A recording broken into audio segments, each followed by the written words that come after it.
semenjak kami dilantik di bulan Februari, tentu kita dihadapkan dengan berbagai persoalan yang sebenarnya juga dihadapi oleh Kabupaten Kota lain. Namun di Brebes Raya sendiri secara spesifik kita mengalami pertama adalah efisiensi pemotongan dana dari pusat kurang lebih sekitar 100 miliar pada saat itu. Kemudian defisit anggaran sekitar 100 miliar juga. Yang penyebab utamanya defisit adalah belanja pegawai. Jadi sebagaimana yang kita ketahui, rasio belanja pegawai ini adalah 30%. Dan hari ini Brebes Raya semenjak tahun 2025 rasio pegawainya adalah 59%. Perlu kami catat, perlu saya infokan bahwa di tahun 2025 kita tidak buka formasi baru, sehingga sejak kami dilantik sampai dengan saat ini belum ada formasi ASN baru yang dibuka. Penyebabnya adalah karena dari 5 tahun terakhir tren belanja pegawai kita sudah di atas angka 40%. Artinya sudah dibuat dari batas yang ideal, yang di 30%. Itu semenjak saya melihat tren 5 tahun terakhir. Tapi dari 2022 sudah di atas 40%.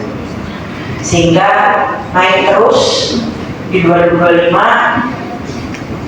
ini di angka 59,11%. Dan ini termasuk di dalamnya adalah ASN, PNS, P3K full time, P3K paruh waktu, dan outsourcing.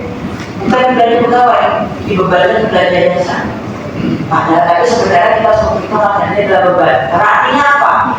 Semakin besar angka rasio pegawai ini, semakin sedikit ketersediaan dana kita untuk membangun.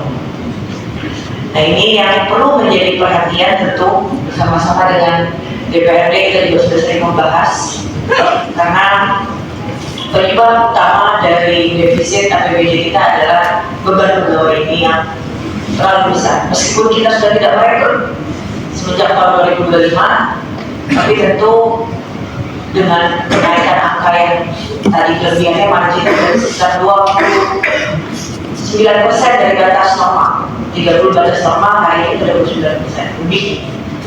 Ini jumlahnya berapa miliar, Pak Martin? Kelebihan ini berapa miliar? 30% itu di angka 30% itu 30% dari APBD berarti 400. Jadi ada berapa miliar yang karena kelebihan pegawai kita tidak bisa ngomong. 114, 25%, 25%. Enggak, 41 itu tidak memperhitungkan P3K paruh waktu dan outsourcing. Karena yang diselip-selip itu di belanja jasa. Ya kan?